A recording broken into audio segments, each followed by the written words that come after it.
আসসালামু আলাইকুম ওয়া রাহমাতুল্লাহি ওয়া বারাকাতুহু।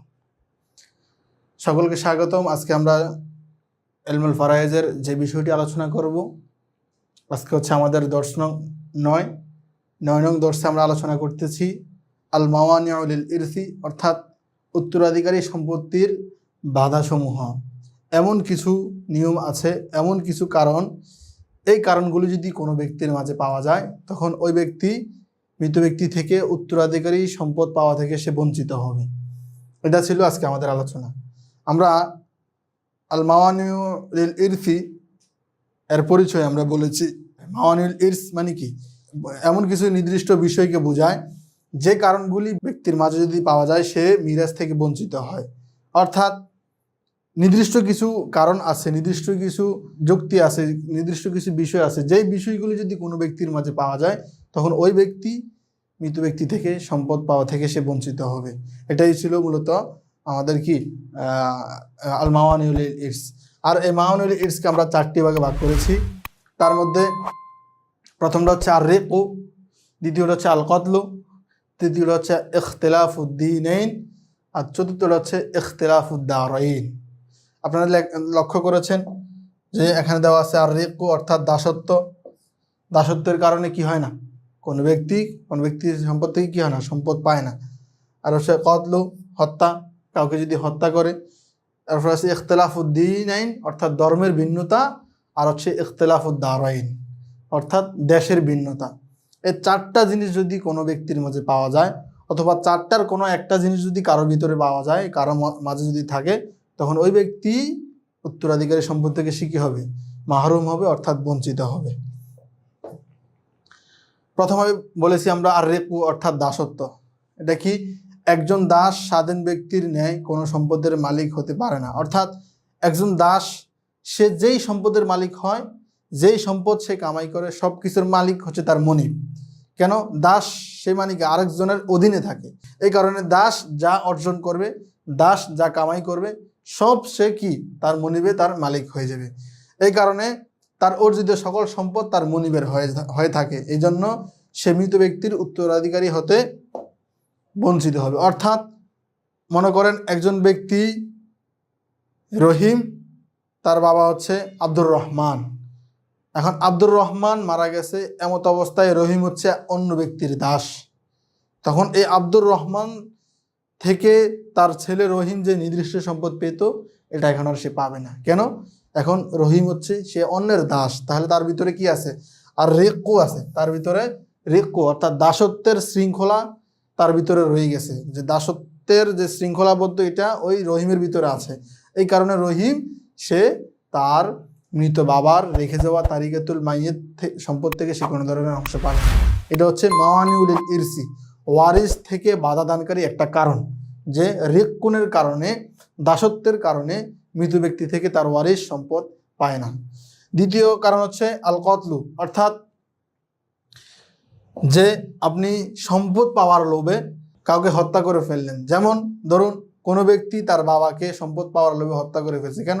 বাবা মারা গেলে সে বাবার পরবর্তী সম্পদ সে বন্টন করে নিবে। এই নিয়তে যদি কেউ কাউকে হত্যা করে, অথবা কোনো ব্যক্তি যদি তার ভাইকে হত্যা করে, কোনো ব্যক্তি তার মাকে হত্যা করে, কোনো ব্যক্তি মানে এমন কোনো ব্যক্তিকে হত্যা করে যাকে মারার কারণে সে তার থেকে সম্পদ পাবে, এই হত্যার কারণে সে তার সম্পদ থেকে মাহরুম হবে। এটা হচ্ছে আল কতলু অর্থাৎ দ্বিতীয় কারণ, যে কোনো ব্যক্তি অপর ব্যক্তিকে ইচ্ছাকৃতভাবে হত্যা করে তার উত্তরাধিকারী হওয়ার জন্য এবং সম্পদ লাভের জন্য। এই কারণে সে উত্তরাধিকারী সম্পদ থেকে বঞ্চিত হবে। কোনো ব্যক্তি যদি অপর কোনো ব্যক্তিকে ইচ্ছাকৃতভাবে তার উত্তরাধিকারী হওয়ার জন্য অথবা সম্পদ লাভের জন্য যদি তাকে হত্যা করে, তখন এই উত্তরাধিকারী ব্যক্তি মৃত ব্যক্তির সম্পদ থেকে সে কোনো ধরনের মিরাস পাবে না। সে তার সম্পদ থেকে কি হবে, সম্পূর্ণ মাহরুম হবে। এটা ছিল দ্বিতীয় কারণ, ওয়ারিস হওয়ার বাধাদানকারীর দ্বিতীয় কারণ। এখন আমরা বলবো হচ্ছে তৃতীয় কারণ, সেটা হচ্ছে ইখতিলাফুদ্দীনাইন অর্থাৎ ধর্মের ভিন্নতা। কোনো ব্যক্তি এবং তার ওয়ারিসের মাঝে, মৃত ব্যক্তি এবং তার ওয়ারিসের মাঝে যদি ধর্মের ভিন্নতা থাকে, তখন একজন আরেকজন থেকে কি পায় না, সম্পদ পায় না। একজনের বাবা মনে করেন মুসলমান, আর তার যে ছেলে হচ্ছেন অন্য ধর্মের, তখন এ বাবা মুসলমান, বাবা মারা গেলেও বাবার থেকেও ছেলে কোনো ধরনের সম্পদ পাবে না, এ ছেলে মারা গেলে ছেলের থেকেও তার বাবা কোনো ধরনের সম্পদ পাবে না। কেন? এখানে ধর্মের ভিন্নতা আছে, একজনের ধর্ম একটা, আরেকজনের ধর্ম অন্যটা। এটা হচ্ছে 3 নম্বর কারণ। 3 নম্বর কারণ হচ্ছে ইখতিলাফুদ্দীনাইন, অর্থাৎ ব্যক্তি এবং তার মৃত মাইয়িতের মাঝে যদি ধর্মের ভিন্নতা থাকে, তখন দুইজনের কেউ কারো থেকে অন্য ধরনের সম্পদ লাভ করতে পারবে না। মৃত ব্যক্তি ওয়ারিসের একজন যদি মুসলিম এবং অপরজন যদি অমুসলিম হয়, তবে কেউ কারো সম্পত্তির ওয়ারিস হবে না। এটা ছিল আমাদের ওয়ারিস হওয়া থেকে বাধাদানকারীর 3য় কারণ। আর 4র্থ কারণ যেটা, সেটা হচ্ছে ইখতিলাফুদ্দারাইন, অর্থাৎ ইখতিলাফুদ্দারাইন আবাসস্থলের ভিন্নতা। প্রথমে গেছে আর রিক্কু, দ্বিতীয় হচ্ছে আল কতলু, তৃতীয় হচ্ছে ইখতিলাফুদ্দীনাইন ধর্মের ভিন্নতা, আর 4র্থ নাম্বার হচ্ছে ইখতিলাফুদ্দারাইন, অর্থাৎ আবাসস্থলের যদি ভিন্নতা হয়, একজন দারুল ইসলাম আর একজন দারুল হার্ব। দারুল ইসলাম হচ্ছে যে জায়গায় 100% ইসলামী রাষ্ট্র, ইসলামী নিয়মকানুন প্রয়োগ করা হয়, সেটাকে বলা হয় দারুল ইসলাম। আর একজন হচ্ছে ভিন্ন, তার বিপরীত। তাহলে একজন দারুল ইসলামে অবস্থান করে, আরেকজন যদি দারুল হার্বে অবস্থান করে, ওই অবস্থায় কেউ কারো থেকে কি পাবে না? সম্পদ পাবে না। কিন্তু এখানে দেওয়া আছে মৃত ব্যক্তি ও ওয়ারিসের মাঝে আবাসস্থলের ভিন্নতা হলে উভয়জন বঞ্চিত হবে, মানে উভয়জন থেকে সম্পদের ক্ষেত্রে কি হবে? বঞ্চিত হবে। অর্থাৎ একজন দারুল হার্ব আরেকজন দারুল ইসলাম এর অধিবাসী হলে তখন কি একজন আরেকজন থেকে সম্পদ পাওয়া থেকে কি হবে? বঞ্চিত হবে।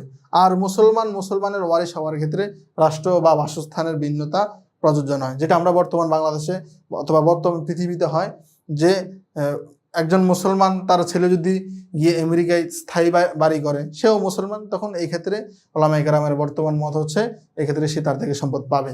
এই ইখতিলাফুদ্দারাইনটা বর্তমানে কি না? গ্রহণযোগ্য না। এটা নিয়ে বিভিন্ন ওলামায়ে কেরামের বিভিন্ন ইখতিলাফ আছে। তাহলে আমরা জানলাম ওয়ারিস হওয়া থেকে বাধাদানকারী 4টা নিয়ম।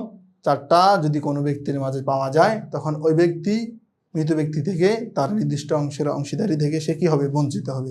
এই ছিল আমাদের 9 নং ক্লাসের আজকের আলোচনা। সবাই ভালো থাকবেন, সুস্থ থাকবেন। আসসালামু আলাইকুম ওয়া রাহমাতুল্লাহি ওয়া বারাকাতুহু।